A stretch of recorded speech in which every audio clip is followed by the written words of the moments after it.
ତାଙ୍କର ପରିବାର ପରିଜନ ସମସ୍ତଙ୍କର ହାର୍ଦ୍ଦିକ ମଙ୍ଗଳ ପାଇଁ କାମନା କରୁଛି ପରମ ପିତାଙ୍କ ଶ୍ରୀଚରଣ। ଜୟ ଗୁରୁ। ଆସନ୍ତୁ ବର୍ତ୍ତମାନ ଆମେ ଯିବା ଆଲୋଚନା ପର୍ବକୁ। ଆଲୋଚନା ପର୍ବରେ ଯିଏ ଅଛନ୍ତି ଆମର କାର୍ତ୍ତିକ ଚରଣ ବାରିକ ଦାଦା, ପ୍ରିନ୍ସିପାଲ ଶାଣ୍ଡିଲ୍ୟ କଲେଜ ସମ୍ବଲପୁର।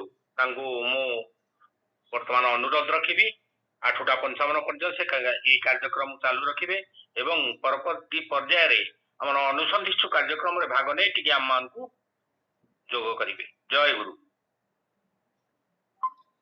ଜୟ ଗୁରୁ। କାର୍ତ୍ତିକ ଦାଦା ଜୟ ଗୁରୁ। ଜୟ ଗୁରୁ। ଜୟ ଗୁରୁ। ଜୟ ଗୁରୁ। वंदे लोकतिलकं सातत वार्ता विभूषणं अमरकृत्य शरणं प्रबुद्धं लोकजीवनं प्रणय प्रमोद जागदीपनं वंदे जीवन जीवनं सत्पुरुष नमामि। प्राणर श्री ठाकुर, जगज्जननी श्री लक्ष्मी माँ, जुगाचार्य श्री बड़दा, आजिर भरोसा प्रधानाचार्य चरण में मोर अनंत कोटि प्रणाम। पूज्य अविंदा एवं ठाकुर परिवार समस्त चरण में मोर अनंत कोटि प्रणाम।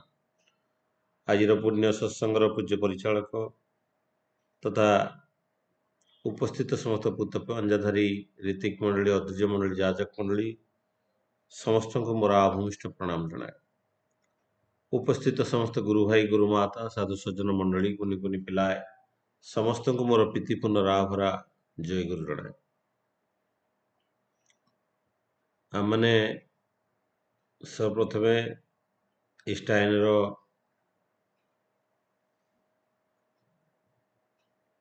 पूज्य परिचालक तथा इष्टायन मुख्य प्रधा मेकाबदा एवं शशि भाई समस्त मिलित आनुकूल्य निरविच्छिन्न भाव में इष्टायन चली। आज दादा फोन करते असुविधा थिला मु बुझीपारि मोर असुविधा ठारू दादा को असुविधा मु बुझीपारि। तो आज पुणी एवं निकट में जॉइन करी तो पुणी थे जॉइन कली। जहा परम पितांकर आशीर्वाद परम पितांकर इच्छा जे आपण मानक मोर परम सौभाग्य जे आज आपण मानक सहित पुणी थे ठाकुर से कथा को तोली धरिया आज मत सुजोग देइछन्ती।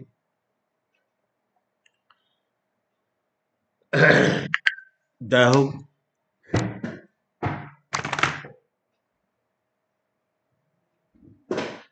पाखापाखि ये किछि दिन भितरे मु जेते बाहाघर निमंत्रण पाइछि आउ जेते बाहाघर अटेंड करिछि मैं देखुछि जे मैक्सिमम बाहाघर सम जाति रे नहीं।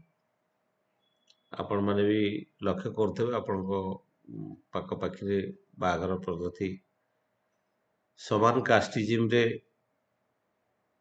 विवाह नहीं। अनेक अनुलोम विवाह अच्छी, अनेक प्रतिलोम विवाह भी अच्छी। एवं देखिली जे ये पाखापाखि जिते गुड़े बाहाघर अटेंड करी मैक्सिमम से धारा भितर नहीं, माने निज जाति भितर निजर वर्ण भितर नहीं। तो किसी दिन तले मो मोहन भागवत जी कथा गोटे देखुली। से कहते जे आउ 10 वर्ष परे जाति प्रथा आउ किछि रहिबनी। तो सरकार जाति भित्तिक गणनार जो व्यवस्था थिला से व्यवस्था उपलक्षे मोहन भागवत जी जड़े विद्वान मनीष ठाकुर पांजा भी पाई आउ बहुत थर आचार्य सानिध्य लाभ कले। तेणु तांकर कहवा कथा जे आउ किछि दिन परे जे जाति कथा आउ किछि रहिबनी। तबे जहा वास्तवता समाज रे वर्तमान देखा जाउछि। काली जड़े गुरु भाई सेमती कहूथिले आलोचना करथिले जे गोटे दिन रे आचार्य पाखरे ओडिसा रु 10 जन झियो आउ पुओंकर निवेदन थिला आचार्य पाखरे जे आमर जे विवाहटा को आउ आम कंटिन्यू करिया चाहू, डिवोर्स चाहू। एवं ता मध्य ଏଇ ଯୋଉ ବିଭାଗ କିଏ ଟର୍ଚର କରୁଛନ୍ତି, କିଏ କରୁଛନ୍ତି, କିଏ ସବୁ ଯାହା ସବୁ କମ୍ପ୍ଲେନ ଥିଲା, ଇଏ ଅନେକ କମ୍ପ୍ଲେନ ଆମ କର୍ମୀମାନଙ୍କ ପରିବାରରୁ ହିଁ ଥିଲା। ତେବେ ଏଇ ସବୁକୁ ଯଦି ଆମେ ଯଦି ଦେଖୁ, ତେଣୁ ଯଦି ଏ ଯୋଉ ବିଭିନ୍ନ ଜାତିରେ ଯୋଉ ବିବାହ କରୁଛନ୍ତି, ସେ ଯୋଉ ତାଙ୍କର ଯୋଉ ଛୁଆ ପିଲାମାନେ ହେବେ, ସେମାନଙ୍କର କୋଉ ଜାତି ରହିବ? ଗୋଟେ ଜାତିର ଯୋଉ ପ୍ରଥା ଥିଲା ଯେ ବ୍ରାହ୍ମଣ ଘରେ ବ୍ରାହ୍ମଣଟେ ବିବାହ କରୁଥିଲା, ଆଉ ତାର ପିଲା ଛୁଆ ମାନଙ୍କୁ ବ୍ରାହ୍ମଣ ହଉଥିଲେ। ଯଦି ବ୍ରାହ୍ମଣଟେ ଯଦି ଖଣ୍ଡାୟତ ଘରେ ମ୍ୟାରେଜ କରୁଛି, ତେବେ ତା ପିଲା ଛୁଆଙ୍କର ଜାତି କଣ? ତ ଯୋଉଥିପାଇଁ ସେମାନଙ୍କର ବିବାହ ଅସୁବିଧା ହେଇକି ଅଛି। ଅନେକ ମୁଁ ଜାଣିଛି ଜଣେ ରୀତିଙ୍କୁ ତାଙ୍କ ପୁଅର ବି ବିବାହ ଅସୁବିଧାରେ ଅଛି। କାରଣ ତାଙ୍କ ପୁଅକୁ ବାହାଘର କରିବାଟା ତାଙ୍କ ସ୍ତ୍ରୀ ଯେହେତୁ ଖଣ୍ଡାୟତ କାଷ୍ଟରୁ, ସିଏ ବ୍ରାହ୍ମଣ, ତେଣୁ ତାଙ୍କ ପୁଅକୁ ବାହାଘର କରିବା ପାଇଁ ବହୁତ ଅସୁବିଧା ଅଛି। ତେଣୁ ତାଙ୍କ ଦି ପୁଅ ଭିତରୁ ଗୋଟେ ପୁଅ ସିଏ ମନୋନୀତ କରିକି ଗୋଟେ ଜାଗାରେ ସିଏ ଆଉ ଗୋଟେ କାଷ୍ଟରେ ବାହା ପଡ଼ିଛି। ତା ବାପାର କାଷ୍ଟ ନୁହେଁ କି ତାଙ୍କ ମା କାଷ୍ଟ, ସିଏ ଆଉ ଗୋଟେ କାଷ୍ଟରେ ବାହା ହେଇଛି। ତେଣୁ ଏଇ ଯୋଉ କାଷ୍ଟିଜିମର ଯୋଉ ମାନେ ଜିନିଷଟା ଅଛି, ଯାହା ମୋହନ ଭାଗବତଜୀ କହୁଥିଲେ ଯେ 10 ବର୍ଷ ପରେ ଆଉ ଜାତିର ପ୍ରଥା କିଛି ରହିବନି। ତେଣୁ ଏଇଟା ବୋଧେ ଭାରତରେ ହିଁ ଜାତି ପ୍ରଥାଟା ଥିଲା। ଆଉ ଏଇ ଯୋଉ ବର୍ଣ୍ଣାଶ୍ରମର ପଦ୍ଧତି ଯାହା ଆଜିର ଆଲୋଚନା ପାଇଁ ରଖାଯାଇଥିଲା, ଦାଦା ତ ତିଲଚନ୍ଦା ଜଏନ୍ କରିପାରିଲେନି। ତେଣୁ ଆଜିର ଯୋଉ ବାସ୍ତବତାକୁ ଯଦି ଆମେ ଦେଖୁଛୁ, ତ ବାସ୍ତବ କି ବର୍ଣ୍ଣାଶ୍ରମର ଆଉ କିଛି ନାହିଁ। ଖାଲି ଯାହା ଆମେ ମାନେ ବର୍ଣ୍ଣାଶ୍ରମର ଯୋଉ ମୂଳ ଭିତ୍ତି ଥିଲା, ଯୋଉ ଭିତ୍ତିଭୂମି ଥିଲା, ସିଏ ଆଉ ନାହିଁ। ଖାଲି ଆମେ ନିଜର କୂଳ ପରମ୍ପରାକୁ ରକ୍ଷା କରିକି ଯାହା ଚାଲିଛି ନା, କିନ୍ତୁ ବର୍ଣ୍ଣାଶ୍ରମର ଭିତ୍ତି ପ୍ରସ୍ତର ଯାହା ଉପରେ ଛିଡା ହେଇକି ବର୍ଣ୍ଣାଶ୍ରମ ତିଆରି କରାହେଇଥିଲା, ସେଇ ବର୍ଣ୍ଣାଶ୍ରମର ଧାରା ଆଉ ନାହିଁ। ତେଣୁ ଯଦି ଆମେ ସେଇ କଥାକୁ ଦେଖୁ, ଯୋଉ ମାନେ ଚାରିଟା ଯୋଉ ବର୍ଣ୍ଣାଶ୍ରମର ଚାରିଟା ବର୍ଣ୍ଣ ଥିଲା, ମାନେ ଧର୍ମଶାସ୍ତ୍ରରେ ଯୋଉଟା ଡିଭାଇଡ କରାଯାଇଥିଲା, ଗୋଟେ ହଉଛି ବ୍ରାହ୍ମଣ, କ୍ଷତ୍ରିୟ, ବୈଶ୍ୟ, ଶୂଦ୍ର। ଏଇ ଯୋଉ ଚତୁର୍ବର୍ଣ୍ଣର କଥା ଗୀତାରେ ମଧ୍ୟ କୁହାଯାଇଛି। ଏ ବର୍ଣ୍ଣାଶ୍ରମର ଧାରାଟା, ଏଇ ଧାରାଟା ସାଧାରଣତଃ ତ୍ରେତୟା ଯୁଗରୁ ଆରମ୍ଭ ହେଇଥିଲା। ଯେ ରାମଚନ୍ଦ୍ରଙ୍କ ସମୟରେ ଯେତେବେଳେ ଆପଣ ଦେଖନ୍ତୁ, ରାମଚନ୍ଦ୍ର ହଉଛନ୍ତି ଆର୍ଯ୍ୟ ପରମ୍ପରାର ସୃଷ୍ଟି, ସୂର୍ଯ୍ୟବଂଶୀୟ, ଏବଂ ଭାରତର ମାନେ ସେଇ ସମୟରେ ଯୋଉ ସିନ୍ଧୁ ଅବବାହିକାରେ ଯୋଉଠି ବସତି ସ୍ଥାପନ କରୁଥିଲେ ଆର୍ଯ୍ୟମାନେ, ସେ ଧାରା ଭିତରେ ରାମଚନ୍ଦ୍ରଙ୍କର ଜନ୍ମ। ଏବଂ ତାପରେ ସେ ଯେତେବେଳେ ଭାରତର ଅନ୍ୟ ଭୂଖଣ୍ଡରେ ମାନେ ଉତ୍ତର ଭାରତର ଅଞ୍ଚଳରେ ଲୋକମାନେ, ସେଠି ଦ୍ରାବିଡ ମାନେ ରହୁଥିଲେ। ଭାରତର ସେମାନେ ମୂଳ ଅଧିବାସୀ ଥିଲେ। ତେଣୁ ହନୁମାନ, ବାଳି, ସୁଗ୍ରୀବ ଏମାନେ ହଉଛନ୍ତି ଦ୍ରାବିଡିଆନ କଲଚର, ଲେସ୍ ସିଭିଲାଇଜ, ଲେସ୍ ଇଭଲ୍ୟୁସନ ତାଙ୍କର ଥିଲା। ତାଙ୍କମାନଙ୍କର ଇଭଲ୍ୟୁସନ, ବିବର୍ତ୍ତନ ବି ପୂର୍ଣ୍ଣ ମାତ୍ରାରେ ନଥିଲା। ଆର୍ଯ୍ୟମାନେ ପୂର୍ଣ୍ଣ ବିବର୍ତ୍ତିତ ପୁରୁଷ ଥିଲେ। ସେଥିପାଇଁ ସେମାନଙ୍କର ଲାଙ୍ଗୁଡ ଥିଲା, ହନୁମାନର ଯେମିତି ଲାଙ୍ଗୁଡ ଥିଲା। ତ ଏମାନେ ହଉଛନ୍ତି ଦ୍ରାବିଡିଆନ କଲଚର। ଏମାନେ ପୂର୍ଣ୍ଣ ବିବର୍ତ୍ତିତ ମଣିଷ ଭାବରେ ନଥିଲେ, ଯୋଉ ବିବର୍ତ୍ତନ ଧାରା ଭିତରେ। ତେଣୁ ବୁଦ୍ଧି ଯୋଉ ଚାରିଟା ପ୍ରଜାତିର ମଣିଷ ଥିଲେ, ସେ ଭିତରୁ ଆର୍ଯ୍ୟ, ଦ୍ରାବିଡ, ମଙ୍ଗୋଲିଆନ ଆଉ ନିଗ୍ରୋ, ଏଇ ଯୋଉ ଆର୍ଯ୍ୟ ଧାରା ମାନେ ଉତ୍ତର ମେରୁ ପାଖରେ ରହୁଥିଲେ, ଯୋଉଟା କି ଆସିକି ସିନ୍ଧୁ ନଦୀର ଅବବାହିକାରେ ବସତି ସ୍ଥାପନ କଲେ, କିଛି ୟୁରୋପରେ ମଧ୍ୟ ବସତି ସ୍ଥାପନ କଲେ। ସିନ୍ଧୁ ନଦୀର ଅବବାହିକାରେ ଯୋଉମାନେ ବସତି ସ୍ଥାପନ କଲେ, ଯୋଉ ସିନ୍ଧୁ ସଭ୍ୟତା, ମେସୋପଟାମିଆ ସଭ୍ୟତା ଯୋଉ ଗଢି ଉଠିଥିଲା, ପରେ ସେଇ ସିନ୍ଧୁ ଅବବାହିକାରେ ଗଢି ଉଠିଥିବା ସେ ସଭ୍ୟତାର ଧର୍ମକୁ ହିନ୍ଦୁ ଧର୍ମ ବୋଲି କୁହାଗଲା। କିନ୍ତୁ ତା ପୂର୍ବରୁ ଆର୍ଯ୍ୟ ମାନଙ୍କର ଯୋଉ କାର୍ଯ୍ୟଧାରା ଥିଲା, ଆର୍ଯ୍ୟ ସଂସ୍କୃତି ଥିଲା, ଆର୍ଯ୍ୟ ପରମ୍ପରା ଥିଲା, ତ ସେ ସବୁ ଗୁଡିକ ଏ ଆର୍ଯ୍ୟ ସଂସ୍କୃତିର ଧାରାଟା ଅତି ଉଚ୍ଚ ମାନର ଥିଲା, ବହୁତ ଉଚ୍ଚ କୋଟିର ଥିଲା। ଏବଂ ସେଇ ସମୟରେ এই ବର୍ଣ୍ଣାଶ୍ରମଟା ସୃଷ୍ଟି କରାହେଇଥିଲା। ସେତେବେଳେ ତ ମଣିଷ ମାନେ ବି ଜଙ୍ଗଲର ପଶୁପକ୍ଷୀ ମାନଙ୍କ ସହିତ ରହୁଥିଲେ। ବହୁତ ସମୟରେ ଆମେ ବି ଆଜିକାଲି ବି ଆମେ କୁକୁର ଫୁକୁର ରଖୁଛୁ, କୁକୁର ମାଙ୍କଡ ବିଲେଇ ସବୁ ଘରେ ରଖୁଛୁ ବାନ୍ଧିକି, କିନ୍ତୁ ଆଗରୁ ସେଟା ବନ୍ଧା ହେଇକି ରହୁନଥିଲେ, ନିଜସ୍ୱ ଭାବରେ ନିଜ ସହିତ ମିଶି ମାସିକି ସେମାନେ ସମସ୍ତେ ରହୁଥିଲେ। ତେଣୁ ଯୋଉ ଚାଷ ପଦ୍ଧତି ଆରମ୍ଭ ହେଇଥିଲା, ଏଇ ଚାଷର ଯୋଉ ଜ୍ଞାନ ଗାରିମା, ଯୋଉ ବୁଦ୍ଧି ଦରକାର ପଡେ ଚାଷ ବାସ କରିବା ପାଇଁ, ଯୋଉମାନେ ଏ ବୁଦ୍ଧି ଦେଇଥିଲେ, ଯୋଉମାନେ ଶିକ୍ଷକ ବା ଗୁରୁଙ୍କର ଭୂମିକା ରହୁଥିଲେ, ଯୋଉମାନଙ୍କର ଇଣ୍ଟେଲେକ୍ଚୁଆଲି ଯୋଉମାନେ ହାଇ ପାୱାର ଥିଲେ, ସେଇମାନେ ବ୍ରାହ୍ମଣ ବ୍ରାହ୍ମୀଣ ବୋଲି କୁହାଗଲା। ସେମାନେ ଅନ୍ୟମାନଙ୍କୁ ବୁଦ୍ଧି ଦେବେ, ପୂଜା ପାଠ କରିବେ, ପୂଜା ପଦ୍ଧତି କରିବେ। ତେଣୁ ସେମାନେ ଦଉଥିଲେ। ଆଉ କ୍ଷତ୍ରିୟ ମାନେ ଏମାନେ ସବୁ ୱାରିୟର ଥିଲେ, ଆଡମିନିଷ୍ଟ୍ରେଟର, ଏମାନେ ସବୁ ସଂଘ ସଞ୍ଚାଳକ ଟାଇପର, ଏମାନେ ସବୁ ସଞ୍ଚାଳନା କରୁଥିଲେ। ଏବଂ ସେଇ ଯୋଉ କୃଷି କ୍ଷେତ୍ରକୁ ଯୋଉ ଚାଷ ବାସ ହଉଥିଲା ତାର ରକ୍ଷା କରିବା, ଆଉ ତାକୁ ବିଭିନ୍ନ ଇଏରୁ ରକ୍ଷା କରିବା, ଏବଂ ତାର ଆଡମିନିଷ୍ଟ୍ରେଟିଭ କଣ୍ଟ୍ରୋଲଟା ଯୋଉମାନଙ୍କ ପାଖରେ ଥିଲା ସେଟା ହଉଛି କ୍ଷତ୍ରିୟ। ଏବଂ ପଶୁ ପକ୍ଷୀ ମାନଙ୍କୁ ଦୟାରୁ ରକ୍ଷା କରିବା, ଶତ୍ରୁ ମାନଙ୍କ ଠାରୁ ଦୟାରୁ ରକ୍ଷା, ସେମାନଙ୍କର ଆଟାକରୁ ରକ୍ଷା କରିବା, ଏସବୁ ପାଇଁ ସେମାନେ କ୍ଷତ୍ରିୟ ମାନେ ଥିଲେ। ଆଉ ବୈଶ୍ୟ ମାନେ ଥିଲେ ଯୋଉମାନେ କି ଏଗ୍ରିକଲଚର ଚାଷ ବାସ କରୁଥିଲେ, ଟ୍ରେଡିଂ କରୁଥିଲେ, ଫାର୍ମିଂ କରୁଥିଲେ। ଆଉ ଚତୁର୍ଥ ପରମ୍ପରା ଯୋଉଟା ଥିଲେ, ଚତୁର୍ଥ ବର୍ଣ୍ଣାଶ୍ରମ ଥିଲେ ଶୂଦ୍ର, ଏମାନେ ଥିଲେ ୱାର୍କର, ଲେବର କାଷ୍ଟର, ଲେବର। ଏବଂ ଏମାନେ ଲେବର ମାନେ ବିଲବାଡିରେ ମାନେ କାମ କରୁଥିଲେ। ଏବଂ ତାପରେ ଏଇ ଯୋଉ ଦ୍ରାବିଡ ମାନଙ୍କୁ ଉନ୍ନତ କରିବା ପାଇଁ, ଦ୍ରାବିଡ ମାନେ ଯୋଉ ଥିଲେ, ସେ ଦ୍ରାବିଡ ମାନେ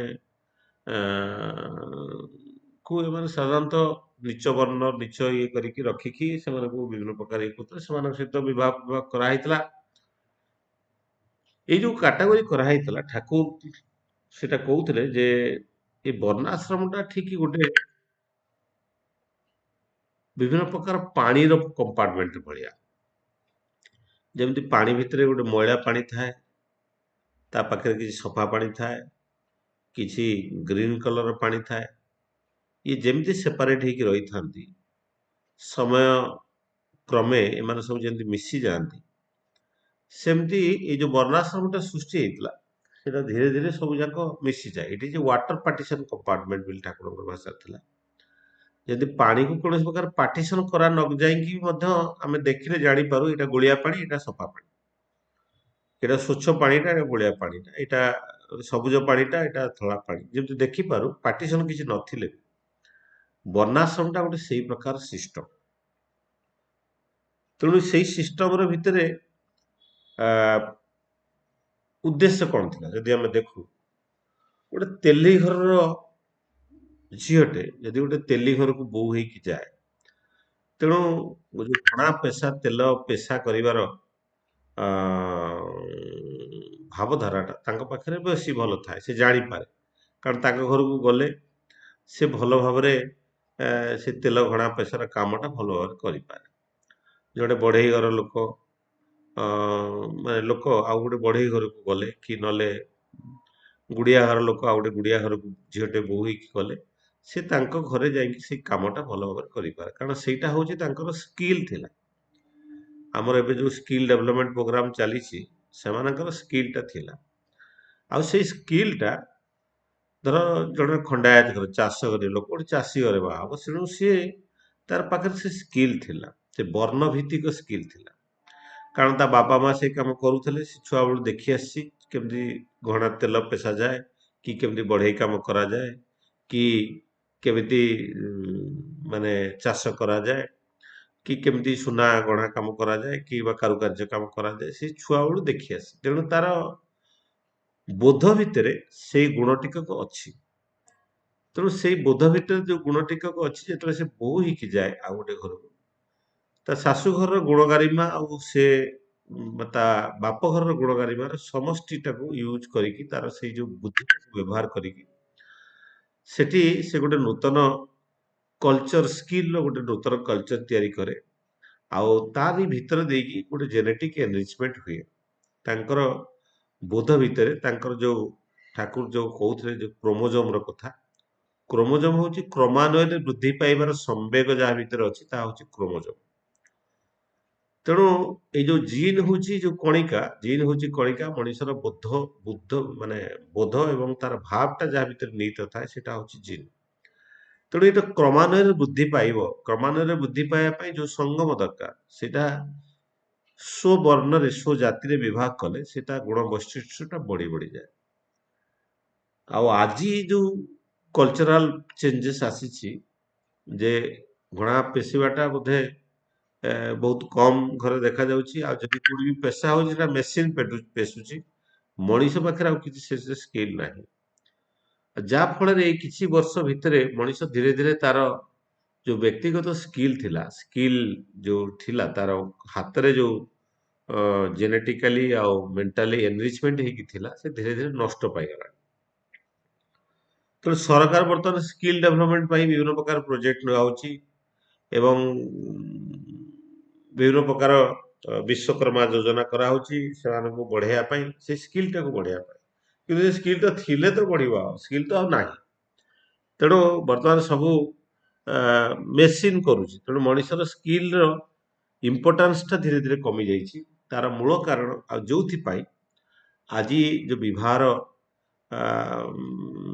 ପଦ୍ଧତିଟା ଧୀରେ ଧୀରେ ପରିବର୍ତ୍ତନ ଆଡକୁ ଯାଉଛି ଏବଂ ପରିବର୍ତ୍ତନ ଏଇଥିପାଇଁ ଯାଉଛି ସେଇ ବର୍ଣ୍ଣର ଧାରାଟା ଆଉ ନାହିଁ। ସେ ବର୍ଣ୍ଣାଶ୍ରମର ଧାରାଟା ଆଉ ପ୍ରପର ଭାବରେ ନାହିଁ। ତେଣୁ ଯେହେତୁ ବର୍ଣ୍ଣାଶ୍ରମର ଧାରାଟା ପ୍ରପର ଭାବରେ ନାହିଁ ତ ସେଥିପାଇଁ କଣ ହଉଛି ମଣିଷ ଆଉ ସେଇ ନିଜର ଜାତି ଗ୍ରୋଥ ଭିତରେ ଆଉ ସେ କରିପାରୁନି। ଠାକୁର ସେଟା ମଧ୍ୟ କହୁଥିଲେ ଯେ ଜଣେ ଆ, ବୈଶ୍ୟ ଯଦି ତାର ଗୁଣ ବୈଶିଷ୍ଟ୍ୟ ଯଦି ବୃଦ୍ଧିପ୍ରାପ୍ତ ହୁଏ ସେ ଯଦି କ୍ଷତ୍ରିୟର କର୍ମ କରି ବସେ ସେ ମଧ୍ୟ କ୍ଷତ୍ରିୟ ହେଇଯାଇପାରେ ଏବଂ ଯଦି ସେ ବ୍ରାହ୍ମଣର କର୍ମ ଜାଣିପାରେ କରିପାରେ ସେ ମଧ୍ୟ ବ୍ରାହ୍ମଣ ସ୍ୱଭାବ ହେଇଯାଇପାରେ। ବ୍ରହ୍ମ ଜାନତି ଇତି ବ୍ରାହ୍ମଣ, ଯେ ବ୍ରହ୍ମଙ୍କର ତତ୍ଵଟାକୁ ବୁଝୁଥିଲେ ସେ ହିଁ ବ୍ରାହ୍ମଣ ବୋଲିକି ଯାହା ମାନେ କୁହାଯାଉଥିଲା। ଏଇ ଯୋଉ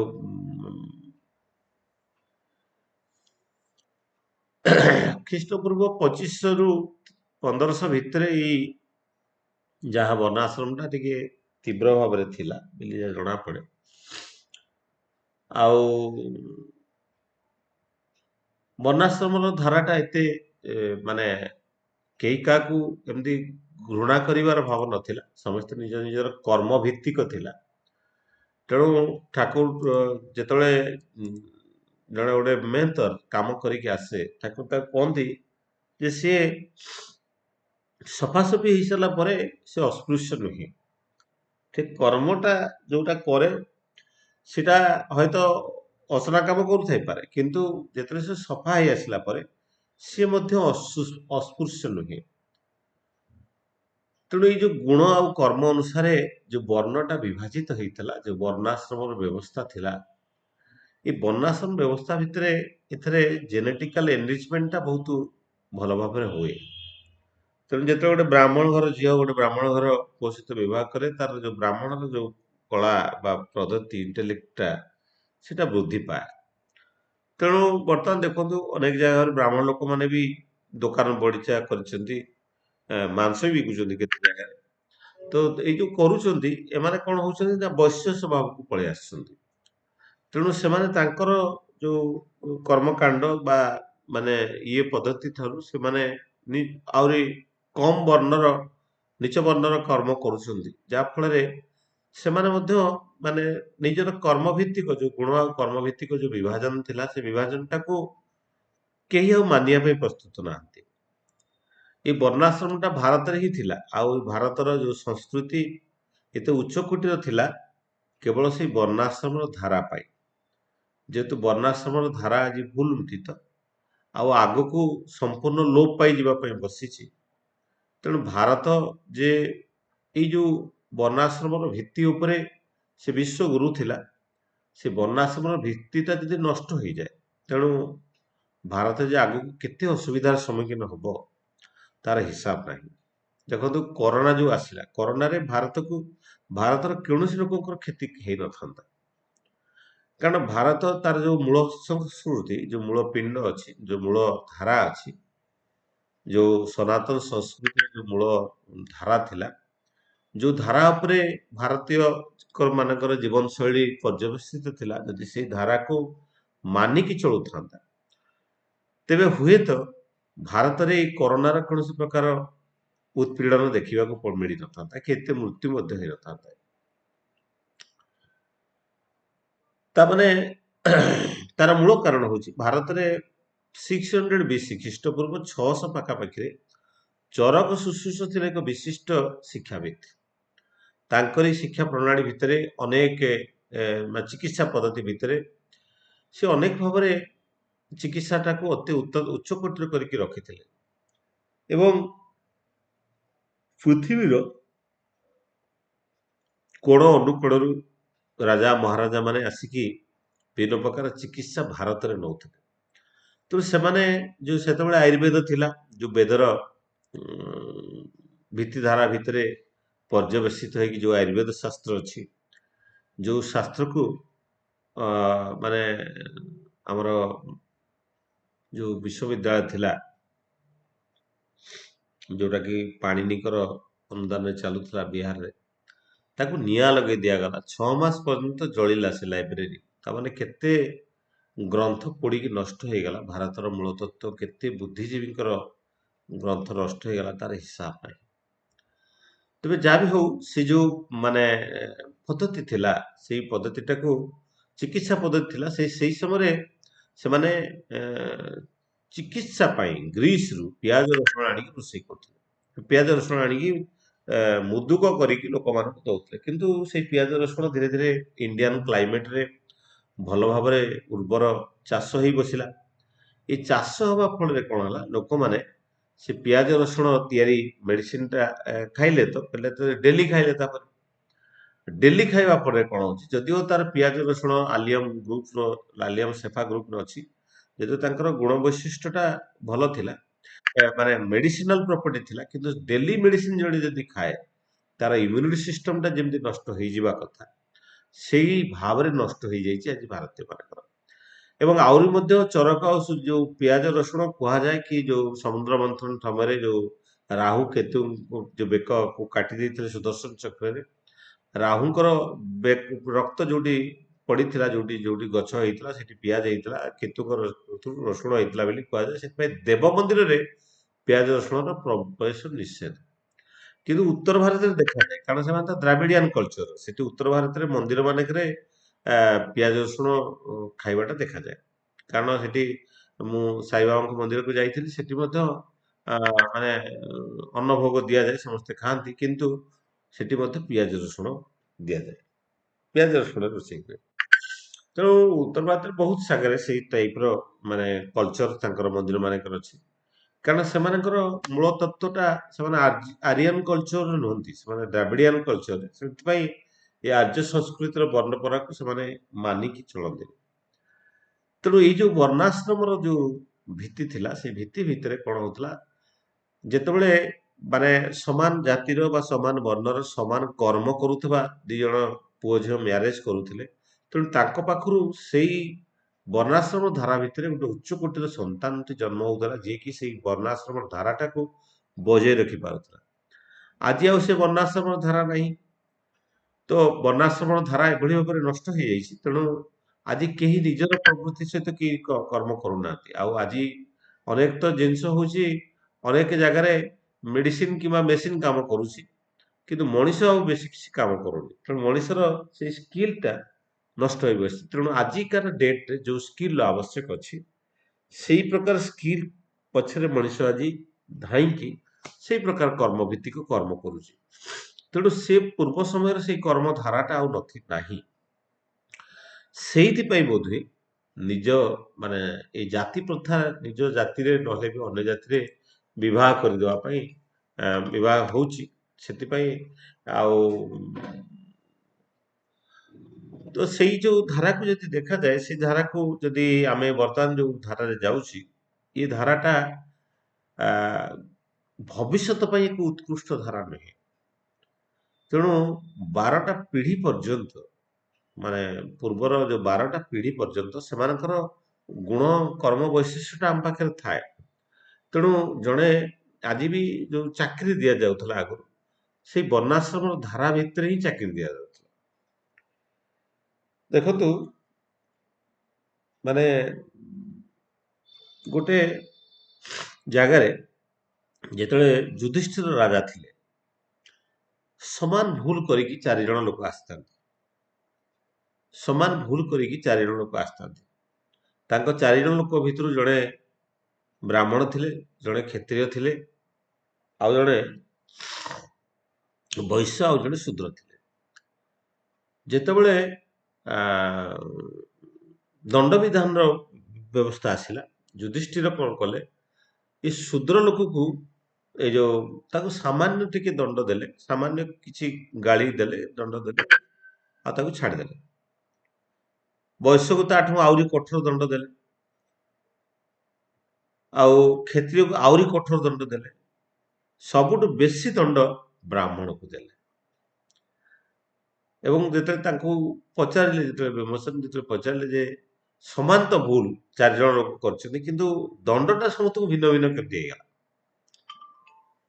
ସେତେବେଳେ ସେ କହିଥିଲେ ଯୁଧିଷ୍ଠିର ଯେ ବ୍ରାହ୍ମଣଙ୍କ ପାଖରେ ଯୋଉ ଜ୍ଞାନ ଇଣ୍ଟେଲେକ୍ଚୁଆଲ ନଲେଜ ଅଛି ତାଙ୍କ ପାଖରୁ ଏଇ ପ୍ରକାର ଭୁଲ କରିବାଟା ମାନେ ଶୋଭନୀୟ ନୁହେଁ। ଯେହେତୁ ସେ ଜ୍ଞାତ ସାରରେ ଭୁଲ କରିଛନ୍ତି ସେଥିପାଇଁ ତାକୁ ଦଣ୍ଡ ଅନେକ ଦୀର୍ଘ କଠୋର ଦଣ୍ଡ ଦିଆଯାଇଛି। ଶୂଦ୍ର ତାର ଇଣ୍ଟେଲେକ୍ଚୁଆଲ ବୁଦ୍ଧିରେ ସେ ତାର କମ ବୁଦ୍ଧି ଅଛି, ତେଣୁ ସେ ଯୋଉ ଭୁଲ କରିଛି ଆ, ତେଣୁ ତାକୁ କମ ଦଣ୍ଡ ଦିଆହେଇଛି। ତେଣୁ ସେଇ ହିସାବରେ ବର୍ଣ୍ଣ ଭିତ୍ତିକ ଦଣ୍ଡାଶ୍ରମ ଦଣ୍ଡ ବିଧାନ ମଧ୍ୟ ଥିଲା। ଠାକୁର ସେଦିନ ଆଲୋଚନାରେ ମଧ୍ୟ କହୁଥିଲେ ଯେ ପଶୁପକ୍ଷୀ ସମାଜରେ ମଧ୍ୟ ବର୍ଣ୍ଣାଶ୍ରମ ଅଛି। ସେଇ କ୍ରମରେ ଠାକୁରଙ୍କର ସେଇ ଆଲୋଚନା ଠାକୁର କହୁଥିଲେ ଯେ ହାତୀର ଯୋଉ ବୁଦ୍ଧି ଅଛି, ହାତୀ ହଉଛି ବୁଦ୍ଧି ତାର ବହୁତ ପ୍ରଖର, ତାର ସ୍ମରଣ ଶକ୍ତି ମଧ୍ୟ ବହୁତ ପ୍ରଖର। ସେଇ ଯୋଉ ବୁଦ୍ଧି ଆଉ ସ୍ମରଣ ଶକ୍ତି ଯୋଉଠି ତାର ପ୍ରଖର ଅଛି ସେ ସେଥିପାଇଁ ଗୋଟେ ଲୋକକୁ ଦେଖିଥିଲେ ଥରେ ଯେ ଅନେକ ଦିନ ପର୍ଯ୍ୟନ୍ତ ତାକୁ ମନେ ରଖିପାରେ, ସେ ଜାଗାକୁ ମଧ୍ୟ ମନେ ରଖିପାରେ, ଗଛକୁ ଜାଣିପାରେ, ପଶୁପକ୍ଷୀକୁ ଜାଣିପାରେ। ତାର ସେଇ ବୁଦ୍ଧି ବହୁତ ଉଚ୍ଚ କୋଟିର ଅଛି।